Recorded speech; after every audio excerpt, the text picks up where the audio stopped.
Conférencière et écrivaine, Madeleine Fortier propose une nouvelle collection appelée « L'art raconté aux enfants ». Elle y invite son jeune lectorat à s'initier au corpus des grands noms de l'histoire de l'art dans des livrets au contenu à la fois ludique et pédagogique. Des animations sont également prévues. Ça me fait toujours plaisir de l'accueillir. Madeleine Fortier, bonsoir. Bonsoir.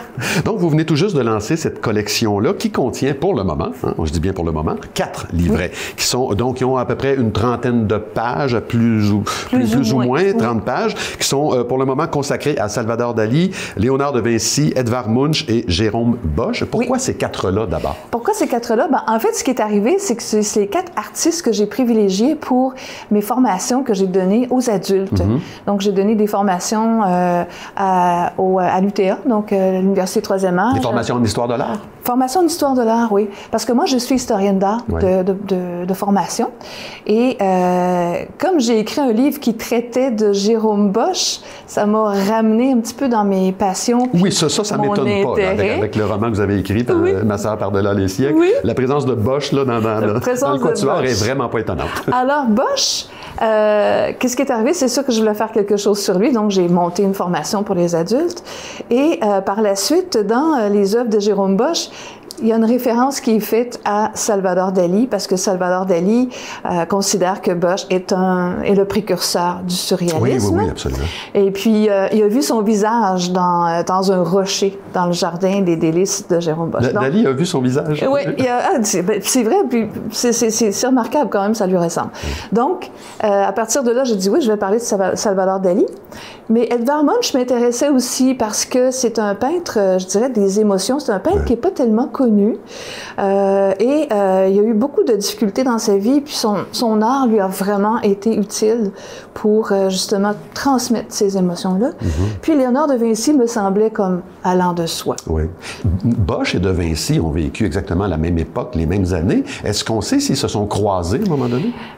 Dans mon deuxième livre, La suite de ma sœur, je l'ai fait rencontrer, mais on n'est pas sûr. On n'est pas sûr. On pense que peut-être... En fait, Jérôme Bosch, on ne sait rien de lui, pratiquement. Okay. Mais on pense que c'est possible parce qu'il y a une certaine influence qui peut être vue dans les paysages de Jérôme Bosch. Mais il n'y a rien de sûr. D'accord.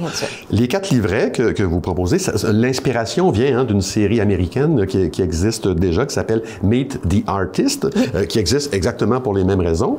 Mais on va parler de la vôtre, évidemment. Dites-moi, quel est le concept qui est mis de l'avant? Comment se construit chaque livret? Comment ça se présente, tout ça? Bien, en fait, ce que je voulais, c'est permettre aux enfants de connaître un peu plus chaque artiste. Bon, d'où il vient, où il vit, c'est quoi ses œuvres. Dans le cas de Léonard de Vinci, ben, je voulais aussi parler de ses inventions, évidemment.